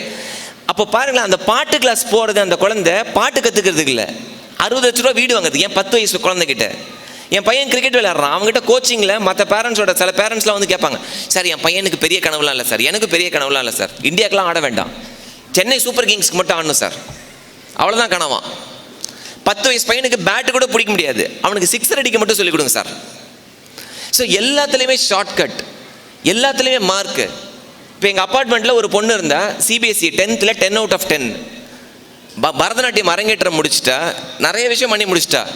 அவங்க ஸ்கூல் வாட்ஸ்அப் குரூப்பில் டிஸ்கஸ் பண்ணுறாங்க பேரண்ட்ஸு, எப்படி உங்கள் பொண்ணு பரதநாட்டியம் அரங்கேற்றம் பண்ணிட்டா, 10th இவ்வளோ மார்க்கும் வாங்கியிருக்கா, நான் உங்கள் வீட்டில் வந்து பார்க்கலாமா அவன் எப்படி படிக்கிறான்னு? குழந்தை எப்படி படிக்கும், அதை வீட்டில் வந்து பார்க்கலாமான்னு கேட்குறாங்க பேரண்ட்ஸ். அப்போ நம்ம எந்த அளவுக்கு போயிட்டோன்னு பாருங்கள். ஒரே ஒரு விஷயம் ஞாபகம் வச்சுக்கோங்க, the kids strength, மேடம்ஸ் பியூட்டிஃபுல்லாக சொன்னாங்க, every kid is unique, every kid is unique. உங்கள் கைரேகையை போன்றது தான் உங்கள் குழந்தையும். அந்த குழந்தைக்கான என்ன டேலண்ட் இருக்குது, என்ன ஸ்ட்ரென்த் இருக்குன்றதை கண்டுபிடிக்கிற ஃபஸ்ட்டு கடமை ஸ்கூலுக்கு கிடையாது, பேரண்ட்ஸ்க்கு தான் இருக்காது. அது எப்படி கண்டுபிடிக்க முடியும்னா, only when you start spending time with your children. உங்கள் குழந்தைகளோட அதிக நேரம் ஸ்பெண்ட் பண்ணால் மட்டும்தான் அந்த குழந்தைக்கு என்ன டேலண்ட் இருக்குது, என்ன ஸ்ட்ரென்த் இருக்குன்னு. 2 பேர் கை கொடுத்து வேலை செஞ்சால் விஷயம் நடக்கும். அப்பா அம்மா டீச்சர்ஸ் இந்த 2 குரூப்பும் சேர்ந்து வேலை செஞ்சதுன்னா every kid can be unique. 60 பேர் இருக்காங்க ஒரு கிளாஸில், இப்போ இந்த ஸ்கூலில் 15 பேர் இருப்பாங்க, 15 பேரும் 15 யூனிக் பர்சனாலிட்டி. இவங்களை நீங்கள் ஒரு எக்ஸாமை வச்சு யார் புத்திசாலின்னு தீர்மானிக்கவே முடியாது. இப்போ நினச்சி பாருங்களேன், ஒரு கிளாஸில் ஒரு முதலை இருக்குது, ஒரு குரங்கு இருக்குது, ஒரு பறவை இருக்குது, மீன் இருக்குது, ஆமை இருக்குது, புலி இருக்குது, இதெல்லாம் 15 டிஃப்ரெண்ட் டைப் ஆஃப் அனிமல்ஸ். இவங்க எல்லாருக்கும் நம்ம ஒரே எக்ஸாம் வைக்கிறோம். எக்ஸாம் என்ன? மரம் ஏறணும். இவங்க எல்லாரும் மரம் ஏறணும். யார் நல்லா மரம் ஏறுறாங்களோ அவங்க தான் ஃபர்ஸ்ட் மார்க்கு. முதல்ல எப்படி மரம் ஏறும்? ஆமை, பறவை ஈஸியாக போய் உட்காந்துக்கும், குரங்கு ஈஸியாக போய் உட்காந்துக்கும். அப்போ எக்ஸாமில் அதானே பாஸு. ஆனால் முதலையோட திறமை என்ன, மீனோட திறமை என்ன, ஆமையோட திறமை என்ன? அது தண்ணியில் இருக்கிறது. இதே தான் ஸ்கூல்லையும். Teachers will try their best. Above average marks நீ வாங்கு, ஓகே, பட் எல்லாரும் 90க்கு மேலே வாங்கணும் அப்படின்னா நம்ம ஜெராக்ஸ் மிஷின் தான் பெற்று வச்சுக்கணும். பேப்பர் உள்ளே போட்டோன்னா ஆன்சர் ரிசல்ட் வந்துடும், சைங்கன்னு வந்துடும். But you know what the beauty of a school? இப்போ இது மாதிரி ஸ்கூலில் படிக்கும் போது இட்ஸ் நாட் ஜஸ்ட் மார்க்ஸ் தனியாக வரும், அது ஒரு ப்ராசஸ். இப்போ உங்கள் குழந்தை ஒரு சிறந்த டான்ஸராக இருக்கிறா, ஹிஸ்ட்ரியில் இன்ட்ரெஸ்ட் இருக்குது, அவளுக்கு சோஷியல் ஒர்க்கில் இன்ட்ரெஸ்ட் இருக்குது, ஜேர்னலிசமில் இன்ட்ரெஸ்ட் இருக்குன்னா அதை கண்டுபிடிக்கிறது தான் ஸ்கூலோட வேலை, அதை கண்டுபிடிக்கிறது தான் பேரண்ட்ஸோட வேலை. ஸோ இது எங்கேருந்து ஆரம்பிக்கணும் அப்படின்னா, இந்த ஸ்டேஜ் எல்கேஜி படிக்கிறாங்க பாருங்கள் உங்கள் குழந்தை, பிஃபோர் 8 to 10 years எவ்வளோக்கு எவ்வளோ உங்கள் பிரெயின் க்ரோத் இருக்கோ அவ்வளோக்கு அவ்வளோ நல்லது. இப்போ இதுக்கு 2 விஷயம் ரொம்ப ரொம்ப இம்பார்ட்டன்ட். ஒன்று, the quality time that you spend with your children. ஒரு 2 வருஷத்துக்கு முன்னாடி எங்கள் ஆஃபீஸில் வேலை செய்கிற ஒருத்தர் அவருடைய குழந்தைய கூட்டிகிட்டு வந்திருந்தார் என்கிட்ட. என்ன கம்ப்ளைண்ட் அப்படின்னா, என் குழந்தை டிவியோடய பேசுகிறா அப்படின்றாங்க. டிவியில் டோரா பூஜின்னு ஒரு கார்ட்டூன் வருது, அந்த டோரா பூஜியோடையே என் குழந்தை பேசிக்கிட்டே இருக்கிறா டெய்லி. அவளுக்கு ஏதோ இஷ்யூஸ் இருக்குது, அவர் என்ன பயப்படுறாருன்னா சைக்காட்ரிக் இஷ்யூஸ் ஏதாவது இருக்கோ, நீ கொஞ்சம் பேசிப்பார் அப்படின்னு கூட்டிகிட்டு வந்தார். அப்பா அம்மாவை வெளியில் அனுப்பிச்சிட்டு அந்த குழந்தையோட நான் ஜாலியாக பேசிக்கிட்டு, நான் ஆரிகமி பண்ணுவேன். ஆரிகமின்னா அந்த பேப்பரில் மடித்து ஆர்ட்ஸ் கிராஃப்ட்ஸ் பண்ணுவோம்ல, குழந்தைங்களை கவர்றதுக்கு ரொம்ப ஈஸியான விஷயம். ஸோ நான் ஆரிகமி பண்ணி 2 பேரும் ஒரு ஃபேன் செஞ்சு ஃபேனுக்கு கீழே பென்ஸ் வச்சு விளையாண்டுக்கிட்டு இருந்தோம். ஃபஸ்ட்டு ஒரு 20 minutes வேறு எதுவுமே பண்ணல, வெறும் பேப்பரில் செஞ்சு விளையாண்டு வந்தால் பயங்கர ஃப்ரெண்ட் ஆகிடுச்சு அந்த குழந்தை. என் டேபிள் மேலே ஏறி உட்காந்துக்கிட்டா. அவன் பேர் அக்ஷயா. நான் அக்ஷயா கேட்டேன், அக்ஷயா நீ அப்பா சொல்கிறாங்க மாமா கிட்ட உண்மையை சொல்லணும், நீ டிவியில் நீ டோரா பூஜியோடையே பேசிகிட்டு இருப்பா. ஆமாம் அங்கிள், டோரா என் ஃப்ரெண்டு அப்படின்ச்சு. எனக்கு ஃபஸ்ட்டு என்னடா பயமாக இருந்தது. டோரா உன் ஃப்ரெண்டு? ஆமாம், டோரா என் ஃப்ரெண்டு, டெய்லி நானும் அவளும் பேசிப்போம் அப்படின்னாங்க. அப்போ பேச ஒரு விஷயம் சொல்கிறா, சரி நீ ஏன் வீட்டில் அப்பா அம்மா கிட்ட பேசலாம்ல அப்படின்னு. என்னை பார்க்கவே இல்லை அந்த பொண்ணு. அப்பா அம்மாக்கெல்லாம் டைமுக்கு இல்லை அங்கிள். அப்பா உள்ளே வரும்போதே ஃபோன்லேயே வருவார், அப்படியே போயிடுவார். அம்மா கிச்சன்லேயே சின்ன டிவி வச்சுருக்காங்க, அவங்க அங்கே பார்ப்பாங்க. அப்புறம் நான் அதனால யாரும் இல்லை, அதனால நான் டோராவோடையே பேசிப்பேன் அப்படின்றது. இப்போ யாருக்கு இஷ்யூ? குழந்தைக்கு இஷ்யூவா இல்லை அப்பா அம்மாவுக்கு இஷ்யூவா? அந்த குழந்தை வருதான் அப்பாவை காலில் கட்டி பிடிக்கிறதுக்கு. அப்பா சொல்கிறாராம், ஒரு நிமிஷம் காலில் இருக்கேன். வீட்டுக்குள்ளே நுழையும் போதே நீ என்ன சம்பாரிச்சு என்ன புண்ணியம்? பெத்த குழந்தை வருது, அது கூட பேசுறதுக்கு டைம் இல்லை. அம்மா குக்கிங், அங்கேயே சின்ன டிவி வச்சுருக்காங்களாம், அங்கே எல்இடி டிவி, குட்டி டிவி. இந்த மெகா சீரியல் இருக்குல்ல, நாசமாக போகிறதுக்குன்னு ஒன்று. பாதி குடும்பம் ஸ்டோரேஜ் போட மாட்டேங்குது. சொந்தக்காரங்க வீட்டுக்கெல்லாம் என் வீட்டில் மெகா சீரியல் நடக்கும்போது போயிடாதீங்க. அதை பாருங்க, பாதிக்கப்பட்ட ஜீவன் ஒன்று எப்படி கை தடுத்து பாருங்க. விக்கிக்கிட்ட சாகும் போது அப்படி தண்ணி கேட்டா இருங்க கொஞ்சம் இருங்க, எப்படி கொடுமைப்படுத்துறா பாருங்க. ஏமா நீ அதாம்மா பண்றீங்க. மெகா சீரியல்ல மட்டும் ஒரு அட்வான்டேஜ், நீங்க 6 மாசம் கழிச்சு போய் பார்த்தாலும் புரியும் உங்களுக்கு. ஒருவேளை ஒரு ஹீரோயினை மூஞ்ச மட்டுமே காமிச்சிக்கிட்டு இருக்கிறாங்க அப்படின்னு வச்சுக்கோங்களேன், அவங்க பிரெக்னெண்டா இருக்காங்க, உண்மையாவே பிரெக்னெண்டா இருக்கிறாங்க. அந்த கேரக்டர் என்ன பண்ணுவாங்க, ஒரு லாரி பக்கத்தில் வர மாதிரி காமிப்பாங்க, அவங்க கீழே விழுவற மாதிரி காமிப்பாங்க. அப்புறம் 12 மாதம் காமிக்கவே மாட்டாங்க, ஹாஸ்பிட்டல் இருக்கிற மாதிரி அதே சீனை காமிச்சிக்கிட்டே இருப்பாங்க. அதுக்குள்ளே அந்த அம்மா குழந்தை பிறந்து ஸ்கூலில் சேர்த்து விட்டு திருப்பி வந்துடும். மெகா சீரியல் திருப்பி ஓடிக்கிட்டு தான் இருக்கும். எந்த மெகா சீரியல்லையாவது நல்லா யோசிச்சு பாருங்க, பாசிட்டிவான நியூஸ் ஏதாவது சொல்கிறான் பார்த்துருக்கீங்க? ஒன்றா 4 ஒய்ஃப் இருக்கும், மாமியார் சண்டை, அதில் எஜுகேஷனுக்கு எதுக்காக இம்பார்ட்டன்ஸை காமிக்கலாம், நல்ல ஸ்கூலை பற்றி காமிக்கலாம், நல்ல காலேஜ், உருப்படாமல் போகிறதுக்கு தான். இப்போது அந்த பொண்ணு சொல்லும் போது, அந்த குட்டி பொண்ணு யூகேஜி படிக்கிறா, அவள் சொல்லும் போது யோசிச்சேன். நான் அவங்க அப்பாவை கூப்பிட்டேன், யோ குழந்தைக்கு ஒரு பிரச்சனையும் கிடையாது, நீ தான் மென்டல். ஏன்னா நீ சாயங்காலம் வர ஆஃபீஸில், உன் குழந்தை காலையில் நீ எந்திரிச்சு போகும்போது உன் குழந்தை ஸ்கூலுக்கு போயிருக்கு, உனக்கு தெரியல, நீ ஈவினிங் வர, அப்பயும் நீ வரும்போதும் கால்னா ஒன்றா குழந்தை பெற்றுக்கூடாது. குழந்தை பெற்றுக்கிட்ட அதுக்கு டைம் கொடு. ஏன்னா இன்றைக்கி எங்கள் சென்னையிலலாம் ஜாயின்ட் ஃபேமிலி அப்படின்னு ஒன்று இருக்கும். ஜாயின்ட் ஃபேமிலின்னு என்ன தெரியுமா? சென்னை பெங்களூரில் ஹஸ்பண்ட் ஒய்ஃப் சேர்ந்து இருந்தால் ஜாயின்ட் ஃபேமிலி. இப்போ இங்கெல்லாம் ஜாயின்ட் ஃபேமிலிலாம் தாத்தா பாட்டிலாம் இருக்கீங்கல்ல, இதெல்லாம் தான் ஜாயின்ட் ஃபேமிலி. அங்கே அப்படி கிடையாது. ஹஸ்பண்ட் சென்னையில் இருப்பார், ஒய்ஃப் பெங்களூரில் இருப்பாங்க, வீக்கெண்ட் மட்டும் மீட் பண்ணிப்பாங்க. ஆனால் ஜாயின்ட் ஃபேமிலி, நாங்கள் ஜாயின்ட் ஃபேமிலியில் இருக்கிறோம். சில டைமில் அப்பா வந்தால் குழந்தைய அப்பாவை பார்த்து அங்கிள்னு கூப்பிடும். உண்மை அதுதான். ஒன்றும் ஐடியிலலாம் இருந்தீங்கன்னா அப்ராடெல்லாம் வேறு போயிடுவாங்க. அவர் லண்டனில் இருப்பார், இவர் இங்கே இருப்பாங்க, வாய்ப்பே கிடையாது. அப்போது அந்த குழந்தைகளுக்கான டைம் இல்லை அப்படின்னா பிரச்சனை தானே. நான் எதையுமே ப்ராக்டிஸ் பண்ணாத எந்த விஷயத்தையும் நான் இங்கே பேசலை.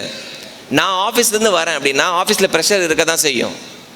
நல்லா ஞாபகம் வச்சுக்கோங்க, முதல் நாள் நீங்கள் ஆஃபீஸில் நல்ல மூடில் வரீங்க, உங்கள் குழந்தை ஓடி வருது உங்ககிட்ட, அப்படியே கட்டி அனுப்பிச்சிக்கிறீங்க, முத்தம் கொடுக்குறீங்க, எல்லாம் ரைட் அந்த குழந்தைக்கு. 2வது நாள் உங்கள் ஆஃபீஸில் உங்கள் பாஸ் வச்சு செஞ்சுருக்காரு, உங்களை செம்ம திட்டிருக்கார். நீங்கள் வீட்டுக்குள்ளே வரீங்க, செம்ம கடுப்பில் இருக்கீங்க, அதே குழந்தை ஓடி வந்து அப்பாவை கட்டி பிடிக்குது, ஹெச்சை அப்படின்றீங்க நீங்கள். இப்போ இந்த குழந்தை கன்ஃபியூஸ் ஆகிடும். குழந்தைக்கு எப்படி தெரியும் உங்களுக்கு பேட் டே என்ன? அது டெய்லி அப்பா வருது, அப்பா கிட்ட போய் எப்போதும் போல் கட்டி பிடிச்சிக்கலான்னு அப்பா கிட்ட ஓடி வருது அந்த குழந்தை. ஸோ தயவு செஞ்சு உங்கள் ஆஃபீஸ் விஷயத்தை வெளியில் விட்டுட்டு வீட்டுக்குள்ளே வரும்போது வீடை பற்றி மட்டும் யோசிப்போம். 1. 2வது 3வது பாயிண்ட் மேடம் சொன்னது, அந்த ஃபேமிலி டைனிங். நாங்கள் பாருங்கள், எத்தனை பேர் வீட்டில் டைனிங் டேபிள் இருக்குது? கை தூக்குங்க பார்க்கலாம். டைனிங் டேபிள் இருப்பவர்கள் கை தூக்கவும். சரி, இந்த டைனிங் டேபிளில் நான் இன்றைக்கி என்னெல்லாம் இருக்குது நான் சொல்லட்டுமா? ஒரு கூடையில் பழம் இருக்கும், நிறைய ஊறுகாய் டப்பா இருக்கும், பழைய மருந்து பாட்டில்லாம் இருக்கும். அப்படி டைனிங் டேபிள் ஃபுல்லாக இருக்கும். ஏன்னா அதில் நம்ம உட்காந்து சாப்பிட்டதே கிடையாது. என்றைக்காவது சொந்தக்காரங்க வரும்போது நம்ம சீன் போடுவோம், அதெல்லாம் எடுத்து வச்சு நாங்கள் ஃபேமிலியாக சாப்பிடுவோம் அப்படின்னு.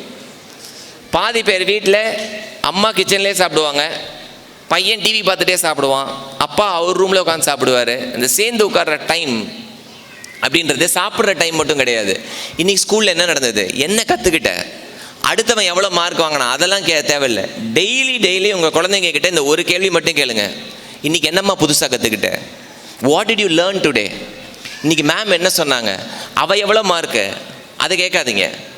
ஆஸ் தி சிம்பிள் கொஸ்டின், இன்றைக்கி புதுசாக என்ன கற்றுக்கிட்ட, மேம் என்ன சொல்லி கொடுத்தாங்க. இந்த கேள்வியை டெய்லி கேட்டுகிட்டே வாங்க. நம்ம எல்லாருமே ஏன் ஸ்கூலுக்கு போகிறோன்னா எவென்ச்சுவலி காலேஜில் நல்ல குரூப் போய் நல்ல கோர்ஸ் எடுக்கணுன்றது தான். இதை எப்போ கேட்கணுமோ அப்போ கேட்டால் போதும். நம்ம ஊரில் மட்டும்தான் கேட்கக்கூடாத கேள்வியெல்லாம் முன்னாடியே கேட்போம். நம்ம குழந்தை ஒரு 3 வயசு, இப்போ இந்த வயசில் நம்ம குழந்தைய கூப்பிட்டு கேட்போம், நீ பெரிய ஆளா என்ன போகிற, அது ஒரு நாள் டாக்டர்னும். ஏன்னா மெர்சல் படம் பார்த்துருக்கோம், ஒரு நாள் டாக்டர்னும். ஒரு நாள் நான் திருடனாக போகிறேன் அப்படின்னோம். நம்மளுக்கு ஒரே பெருமை, என் பையன் திருடனாக போகிறானா, டானாக போகிறானா, டான். ஒரு நாள் போலீஸ்னும், ஒரு நாள் அரசியல்வாதினும், மாற்றி மாற்றி சொல்லிக்கிட்டே இருக்கும் ஒரு நாள். இப்பெல்லாம் கேட்போம். 8 வயசுக்கு மேலே தான் கேட்க ஆரம்பிக்கணும். 8-10 வயசுக்கு மேலே தான் கேட்கணும், தம்பி உனக்கு என்னடா பிடிச்சிருக்கு, என்ன கோர்ஸ் எடுக்க போகிற, 10th அப்புறம் என்ன குரூப் எடுக்க போகிற, சயின்ஸ் பிடிக்குதா, ஆர்ட்ஸ் பிடிக்குதா, ஹியூமனிட்டிஸ் பிடிக்குதா. அப்போ கேட்குறதே கிடையாது. 17 வயசு ஆகும்போது அப்பா டிசைட் பண்ணிடுவார், நீ இந்த கோர்ஸ் படி. ஏன்? எனக்கு படிக்கணும்னு ஆசை. உனக்கு படிக்கணும்னு ஆசை, நீ தான் படிச்சிருக்கணும். இல்லை பக்கத்து வீட்டு அங்கிள் சொல்லியிருப்பார், என் பையன் இந்த கோர்ஸ் படித்தான், நீ அதே கோர்ஸ் படி. அது பக்கத்து வீட்டு அங்கிளோட பையன், அவனுக்கு தான் ஒத்து வரும், உனக்கு ஒத்து வராது. ஸோ தயவு செஞ்சு அதிகமாக பேசுங்க உங்கள் குழந்தைங்க கிட்ட. இப்போ நான் வந்து மற்ற குழந்தைங்களை பற்றி பேச முடியாது. I can only talk about my son. என் பையன் அகாடமிக்ஸில் பெரிய ஆள்லாம் சான்ஸே கிடையாது. Is an above average student. அவன் ஸ்கூலுக்கு போகிறதே கிரிக்கெட் விளையாடுறதுக்காக தான் போகிறான். He wants to be a cricketer. Cricket ஆடுறதுக்காக மட்டும்தான் அவர் ஸ்கூலுக்கு போகிறார். அவனுக்கு பிடிக்காத ஒரு ஒர்க்கு வந்து ஸ்கூலில் SUPWன்னு ஒன்று இருக்குது, பேப்பர் கொடுத்து செய்ய சொல்லுவாங்க. இப்போ எனக்கு வந்து ரொம்ப பிடிக்கும் அந்த வேலை, அவனுக்கு பிடிக்கவே பிடிக்காது. இது நடந்தது 4ஆம் கிளாஸ் படிக்கும் போது. அவங்க ஸ்கூலில் வந்து கூட பின்ன சொல்லியிருக்காங்க. இது மாதிரி பேப்பர் வச்சு கூட பின்னணும், பேப்பர்லேயே பண்ணணும். என்கிட்ட எடுத்துகிட்டு வந்தான். நான் சொன்னேன், நான் பண்ண மாட்டேன், நீயே பண்ணுற அப்படின்னு. அவன் கூட பின்ன ஆரம்பித்தான். கூட வந்து ரொம்ப சோகமாக இருந்தது. இப்படி இருந்துச்சு கூட, இப்படி போக வேண்டிய கூட இப்படி பொத்துன்னு இப்படி உழுவுற மாதிரி இருந்தது. அப்போ என் ஒய்ஃப் சொன்னாங்க, இதை எடுத்துகிட்டு போனால் அவனுக்கு மார்க்கே கிடைக்காதுங்க. ஆமாம், இதில் மார்க் வாங்கி நீ எடுத்துகிட்டு போய் கொடுறா அப்படின்னு. போய் கொடுத்துட்டான். இந்த பேரண்ட்ஸ் டீச்சர் மீட்டிங் நடக்குது பாருங்கள். அப்போ நம்ம பிள்ளை என்னெல்லாம் பண்ணியிருக்குன்னு எடுத்து வச்சுருப்பாங்க முன்னாடி. நம்மால் ஒரு கூடை எடுத்து வைக்கிறாங்க, அழகாக இருக்குது அந்த கூடை, போய் ஃபினிஷ்லாம் சூப்பராக இருந்தது. நான் பார்த்துட்டு அந்த டீச்சர்கிட்ட கேட்டேன், மேம் இது ரோஹன் பண்ணது கிடையாது, இது என் பையன் பண்ணது கிடையாது, அவன் பண்ணது தான் சார் அப்படின்னாங்க. நான் சொன்னேன், இல்லை மேடம் நான் பார்த்தேன், ஏன்னா என்கிட்ட கொண்டு வந்து கூடையே ரொம்ப சோகமாக இருந்தது அப்படின்னு. சார் இது அவன் பண்ணதுன்னா அவன் பண்ணல சார், பண்ண வச்சுருக்கான் அப்படின்னாங்க. என்ன மேடம் சொல்கிறீங்கன்னு. இந்த கிளாஸில் டீச்சர் வந்தபோது யாராவது ஒரு டெமோ பீஸ் கேட்பாங்க, யாராவது ஒருத்தர் கொடுங்க அப்படின்னுவாங்கல்ல. நம்மளால் எப்போது லாஸ்ட் பெஞ்சு, அன்றைக்கி மட்டும் ஃப்ரண்ட் பெஞ்சில் போய் உட்காந்து மேம் எந்தில் பண்ணுங்க மேம் அப்படின்னு கொடுத்துருக்காரு. மேம் என்ன பண்ணியிருக்காங்க, கீழே ஒரு 3 லைன் கூட பின்னிருக்காங்க. அப்புறம் அவர்கிட்ட கொடுத்துட்டாங்க. இப்போ நம்மளால் அதுக்கப்புறம் சோம்பேறி, அதுக்கு மேலே பண்ணணும்ல. பார்த்தாரு, பக்கத்தில் ஒரு பொண்ணு உட்காந்துருக்கு. மேம் சொல்லும் போது நான் கவனிக்கவே இல்லை, ஏன்னா நான் பண்ணல, நீ பண்ணல, நீ கொஞ்சம் ஹெல்ப் பண்ண அப்படின்னாங்க. அந்த பொண்ணு ஹெல்ப் பண்ணியிருக்குது. அதுக்கு வீட்டுக்கு போகணுன்னு சீக்கிரம் போயிடுச்சு. இப்போ ஃபினிஷிங் டச் தான் கஷ்டம். கிளாஸ் டீச்சருக்கு பேர்கிட்டான் ஸ்டாஃப் ரூமில் போய், மேம் இது வரைக்கும் நான் பண்ணிட்டேன், இந்த ஃபினிஷிங் டச் மட்டும் எனக்கு எப்படி பண்ணணுன்னே தெரில. அதான் அந்த டீச்சர் பண்ணி கொடுத்துருக்காங்க. ஆனால் 2 டீச்சர் பேசிக்கிட்டாங்க. ஆக மொத்தம் நம்மால் கூடையில் கையே வைக்கலை, ஆனால் கூட ரெடி. இதை மற்ற டீச்சராக இருந்தால் என்ன சொல்லியிருப்பாங்க, என்கிட்ட ஒன்றுமே பண்ணல சார், அவனுக்கு 0 தான் சார் கொடுக்கணுன்னாங்க. அவங்க கிளாஸ் டீச்சர் என்கிட்ட சொன்னாங்க ஒரே ஒரு விஷயம், சார் அடுத்தவனை எப்படி வேலை வாங்கணுன்றத சூப்பராக பண்ணுறான் சார், அவனுக்கு வழியே தெரிய மாட்டேங்குது சார், ஆனால் பண்ணுறான் சார், அவன் நோகாமல் நொங்கு எடுக்கிறதுன்னுவாங்கல்ல. நம்ம ஒருத்தனை வேலை வாங்க சொல்கிறோம், அவன் நம்மளுக்கு செஞ்சு செஞ்சு கொடுத்துட்டு இருக்கிறான், ஏன் செய்கிறான்னு அவனுக்கும் தெரியல. என்கிட்ட சொல்கிறாங்க, சார் இவனை இன்ஜினியர்லாம் ஆக்கிடாதீங்க, ஸ்ட்ராங் மேனேஜ்மெண்ட் ப்ரொஃபஷனல் சார், இவன் ஒரு மேனேஜர் ஆள் தான் சார், இவன் அந்த மாதிரி வேலையில் போடுங்க சார். நாங்கள் அவ்வளோதான் ஸ்ட்ரென்த்து.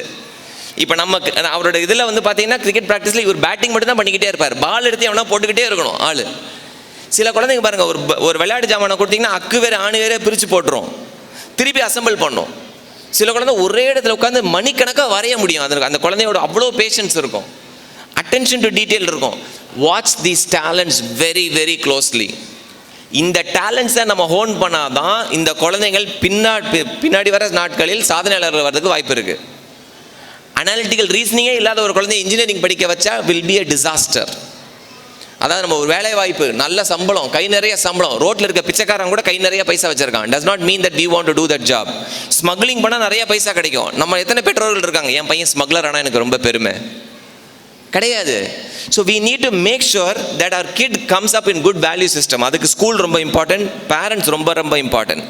எக்காரணத்தை கொண்டும் மார்க்ஸுக்காக உங்கள் குழந்தைய புஷ் பண்ணாதீங்க.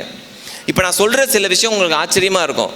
நான் வந்து ஒரு 10,000 ஸ்டூடெண்ட்ஸ் கிட்ட I have done a study. எந்த வயசில் காப்பி அடிக்க ஆரம்பிக்கிறாங்க, ஏன் காப்பி அடிக்க ஆரம்பிக்கிறாங்க அப்படின்ற ஒரு ஸ்டடி. 6ஆம் கிளாஸ்க்கு அப்புறம் தான் காப்பி அடிக்கிறது ஆரம்பிப்பாங்க. 6th 7th 8th தான் இது ஆரம்பிக்கும். இது பழக்கம் ஆயிடுச்சுன்னா அப்படியே கண்டினியூ ஆகும். இந்த கொஸ்டின்ஸ் எப்படின்னா, நாங்கள் குழந்தைங்களோட உட்கார வச்சு கேட்குறது. அப்போ அந்த குழந்தைங்கிட்ட கேட்குறேன், நீ ஏன் காப்பி அடிக்கிற, why are you copying அப்படின்னா என்ன ஆன்சர் வந்திருக்குன்னு நினைக்கிறீங்க? டாப் ரீசன் என்னவா இருக்கும்? சத்தமாக சொல்லுங்க பார்க்கலாம். நல்லா படிக்கணுமா, மார்க் வாங்கணுமா, சரி, அப்புறம் எக்ஸாக்ட்லி. யார் சொன்னது அது? அதான் டாப் ஆன்சர். அந்த குழந்தை காப்பி அடிக்கிறது ஸ்கூலில் டீச்சர் என்ன சொல்லுவாங்கன்றதுக்கு கிடையாது. ஸ்கூலில் எங்கள் டீச்சர் நான் மக்குன்னு சொன்னால் கூட அந்த குழந்தை கவலைப்படுறது கிடையாது. என் ஃப்ரெண்ட்ஸ் என்ன கிண்டல் பண்ணுவாங்களா, அதை பற்றியும் கவலை கிடையாது.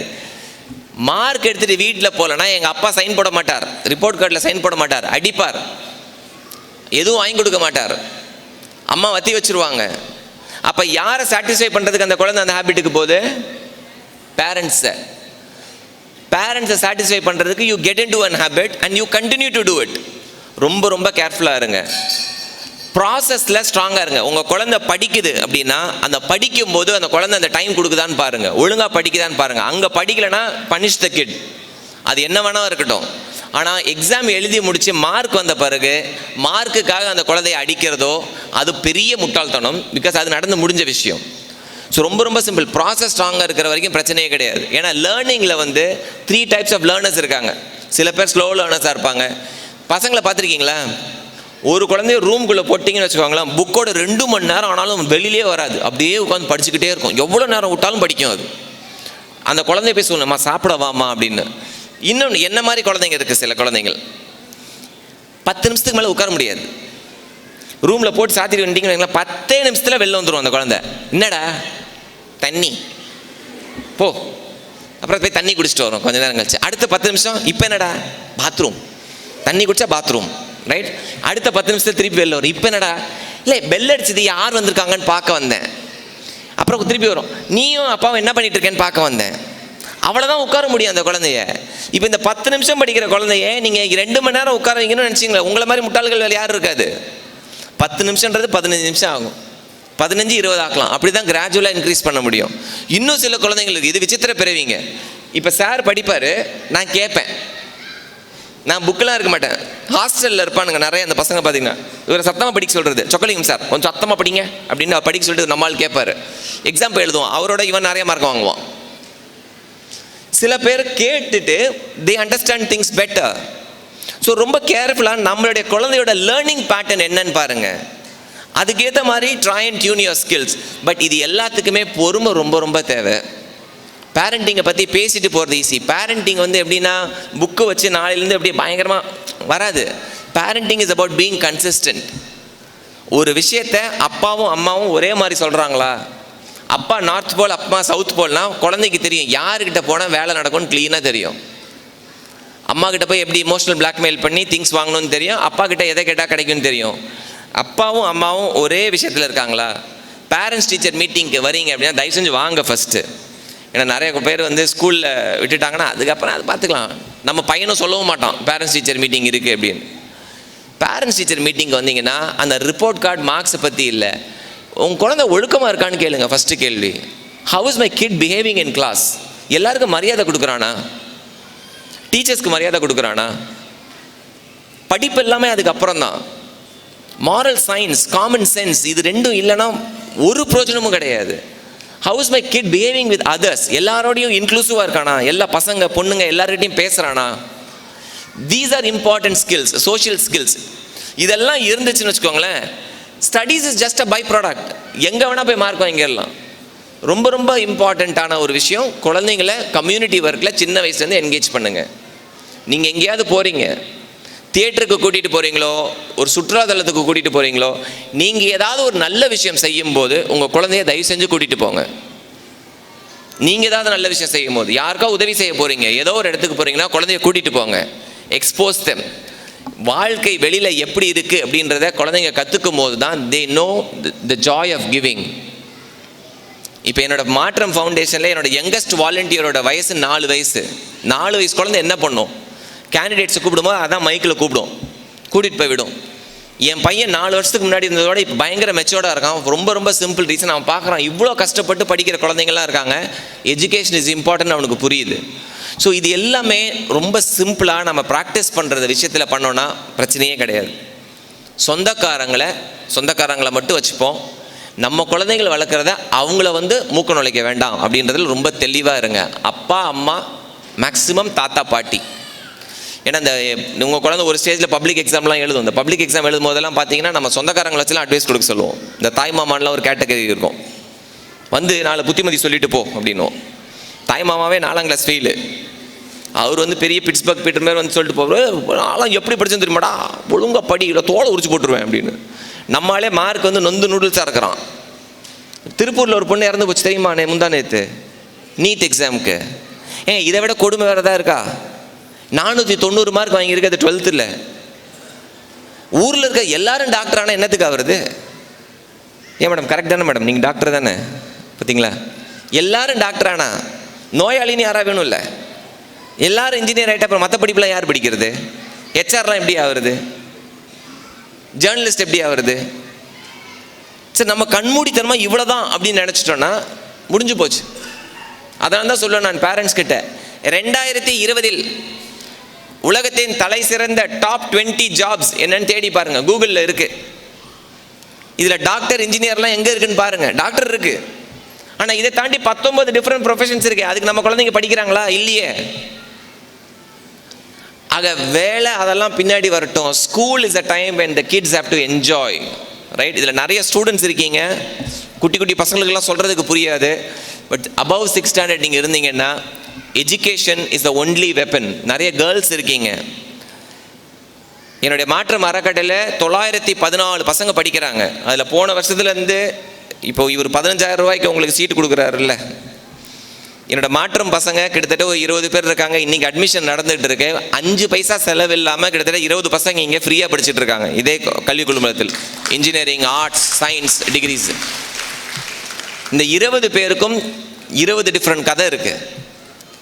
20 கதை இருக்குது. ராணின்னு ஒரே ஒரு கதையோட முடிச்சுக்கலாம். ஏன் கேர்ள்ஸ் படிக்கணும் அப்படின்றதுக்கு இது ஒரு சூப்பர்ப் எக்ஸாம்பிள். ராணி அப்படின்னு ஒரு பொண்ணு இருந்தா. 3 வருஷத்துக்கு முன்னாடி எங்களுடைய அறக்கட்டளையில் இன்டர்வியூக்கு வந்திருந்தா. காலில் செருப்பு இல்லை. அட்மிஷன் போட்டு முடிச்சாச்சு. அட்மிஷன் போட்டுட்டு அவங்க அம்மாவுக்கு வந்து அழுக தாங்க முடியல. ஏன்னா அவங்க அவங்க அவங்க கிராமத்திலே யாரும் 12ஆம் கிளாஸ் முடிச்சதில்லை. இப்படி கையெடுத்து கும்பிட்டாங்க. கும்பிட்டப்ப பார்த்தா இந்த கை இந்த இடம் ஃபுல்லாக காய்ச்சி போயிருக்கு, கருப்பு கலரில் இருக்குது, தார் ஊற்றுன மாதிரி இருந்தது கையில். என்னம்மா இருக்குன்னு இப்படி கையை வாங்கி பார்க்குறேன், முந்திரி காட்டில் வேலை செய்கிறாங்களாம். அதனால் இந்த முந்திரி பால் இருக்குல்ல, அது பட்டு பட்டு பட்டு பட்டு தோல் அப்படி இருக்குது. அப்போ தான் அவங்க சொல்கிறாங்க ராணி எப்படி ஸ்கூலுக்கு போனான்னு. 6ஆம் கிளாஸ்க்கு அப்புறம் அவங்க ஸ்கூல் கிடையாது. அந்த ஊரில் 8 கிலோமீட்டர் தாண்டி தான் ஸ்கூல் இருக்குது. டெய்லி 16 கிலோமீட்டர் நடந்து போயிட்டு வர அந்த பொண்ணு 12ஆம் கிளாஸ் வரைக்கும் படிக்கிறதுக்கு. முந்திரி காடு தாண்டி தான் போகணும். அவங்க அம்மா சொல்லுவாங்க டெய்லி அந்த பொண்ணு போயிட்டு வர வரைக்கும் வயிற்றில் நெருப்பு கட்டிக்கிட்டு இருக்கணும் சார், தனியாக தான் போயிட்டு வருவா. சில நாள் யாராவது டிவிஎஸ் 50 போனால் ட்ராப் பண்ணிவிடுவாங்களாம் அந்த பொண்ணை கிராமத்தில் இருந்து. அந்த கிராமத்தில் இருக்க எல்லாரும் சொன்னாங்களாம், இவளை மட்டும் படிக்க வச்சு என்ன செய்ய போகிற, கல்யாணம் தானே கட்டி கொடுக்க போகிற, அதுக்கு நிறுத்திடுன்னு. அந்த பொண்ணுக்கு படிக்கணும்னு ஆசை. வாங்கின மார்க் எவ்வளோ தெரியுமா? மேக்ஸ், ஃபிசிக்ஸ், கெமிஸ்ட்ரி 3த்துலேயும் 200க்கு 200. 3த்துலேயும் 200க்கு 200. வீட்டில் கரண்ட்டு கிடையாது. ஓகே, அந்த இடத்துல முந்திரி காடில் வேலை செய்யலாம், பீடி சுருட்டலாம். இவ்வளோ தான் அங்கே தொழில். அந்த வில்லேஜே எல்லாரும் பீடி சுருட்டுறாங்க. இந்த பொண்ணோட வீட்டுக்கு போயிருந்தேன், கரண்ட் இல்லை. நான் கேட்டேன் அவங்ககிட்ட, ராணி உனக்கு கஷ்டமா இல்லையாம்மா கரண்ட் இல்லாமல் படிக்கிறதுக்கு அப்படின்னு. அப்போ சொல்கிறா, அண்ணே கரண்ட் இருந்துச்சுன்னா தானே எல்லாத்தையும் பார்க்க தோணும். எனக்கு முன்னாடி இருக்கிற ஒரு மண்ணெண்ணெய் விளக்கு, இடது பக்கம் என்னோடய ஃபிசிக்ஸ் புக்கு, வலது பக்கம் பீடி. இந்த பக்கம் பீடியை சுருட்டுவேன், இந்த பக்கம் ஃபிசிக்ஸ் புக்கை படிப்பேன். நடுவில் இருக்க மண்ணெண்ணெய் விளக்கு. வாங்கின மார்க் 200க்கு 200. அந்த பொண்ணு 16 கிலோமீட்டர் நடந்து போய் இன்னைக்கு சென்னையில் இருக்க ஒரு பிரபலமான கல்லூரியில் படிச்சுக்கிட்டு இருக்கிறா. அவ விஷயம் அது கிடையாது, வாங்கின மார்க்கு கிடையாது. இன்னைக்கு ராணியால் அந்த வில்லேஜ் என்ன ஆயிருக்கு அப்படின்னா, அவங்க அம்மா என்கிட்ட சொல்கிறாங்க, இந்த பொண்ணுக்கு நான் ஏன் ராணின்னு பேர் வச்சேன்னு ரொம்ப யோசிச்சிருக்கேன் சார், ராணி மாதிரி வாழ்க்கையே இல்லையே அப்படின்னு. என்ன சொன்னாங்க, சார் ஒரு முறை ராணி ஊர்லேருந்து வரும்போது நீங்கள் வரணும் சார் அப்படின்னு. அப்போ அவங்க ஊர் பஞ்சாயத்தில் வந்து ஒரு விழா எடுத்தாங்க. ஏன்னா அந்த ஊர்லேருந்து இவ தான் ஃபஸ்ட்டு இன்ஜினியரிங் படிக்கிறா அப்படின்ட்டு ஒரு பாராட்டு விழா. அதுக்கு நான் போயிருந்தேன், ராணியோட தான் போயிருந்தேன். பஸ்ஸில் போய் இறங்கி அந்த ஊருக்குள்ளே டவுன் பஸ் வர மாட்டேங்குது. ஊருக்கு வெளியில் பஸ் நிற்கிது. அங்கேருந்து 1 கிலோமீட்டர் நீங்கள் நடந்து வரணும் ஊருக்குள்ளே. ராணி நடந்து வரும்போது ஊரில் இருக்க எல்லாரும் வெளியில் வந்து நிற்கிறாங்க. எப்போ ஊர்லேருந்து வந்தாலும், ராணி எப்போ சென்னையிலேருந்து வந்தாலும் ஊரே வெளியில் வந்து நிற்கிது. அங்கே இருக்கிற குட்டி குட்டி குட்டி குட்டி பொம்பளை பிள்ளைங்க எல்லாம் ராணி வீட்டிலேருந்து உட்காந்துக்கிறாங்க. ராணி அக்கா கிட்ட, அக்கா காலேஜ் படிக்கணுமே, நீ போன காலேஜுக்கு போனோன்னா என்னக்கா படிக்கணும்னு. இன்றைக்கி அந்த வில்லேஜில் இருந்து 37 மாணவர்கள் ஆட்டோ அரேஞ்ச் பண்ணி அந்த பக்கத்து ஊரில் போய் படிச்சுட்டு வராங்க 12ஆம் கிளாஸ் வரைக்கும். இதுதான் ராணியோட சாதனை. ஒரே ஒரு ராணி படிக்கணும்னு நினச்சது. அதனால் குறிப்பாக இவ்வளோ கேர்ள்ஸ் இருக்கீங்க, நீங்கள் படிக்கிறது ஆசியாலேயே மிகப்பெரிய ஒரு கல்வி குழுமம். Education is your mighty weapon. வேலைக்காக மட்டும் படிக்காத, உன் வாழ்க்கையை புரட்டி போடுவது இந்த எஜுகேஷன் அப்படின்றத ஞாபகம் வச்சுக்கோ. நீ படிக்கும்போது உன்னை பார்த்து கற்றுக்க போகிறவங்க எவ்வளோ பேர் இருப்பாங்க. இந்த குட்டி குட்டி பசங்க இருக்காங்களே, இவங்களுக்கு சீனியர் கிளாஸ் ஸ்டூடெண்ட்ஸ் தான் எக்ஸாம்பிள், உனக்கு காலேஜில் படிக்கிற அக்காங்க தான் எக்ஸாம்பிள். அதனால் உனக்கான மோட்டிவேஷன் எல்லாமே இந்த கேம்பஸ்குள்ளே இருக்குது. Best institution to study. உங்களுக்கு அந்த வாய்ப்பை நல்லா பயன்படுத்திக்கோங்க. பேரண்ட்ஸ் ஒற்று துணையாக இருங்க. தயவு செஞ்சு டீச்சர்ஸோட வந்து கலந்தாலோசித்து உங்கள் குழந்தைகளுக்கு எது நல்லதுன்றதை பார்த்து அதுக்கேற்ற மாதிரி போங்க. வாழ்க்கையில் எல்லா வெற்றியும் பெற என்னுடைய வாழ்த்துக்கள். தேங்க்யூ.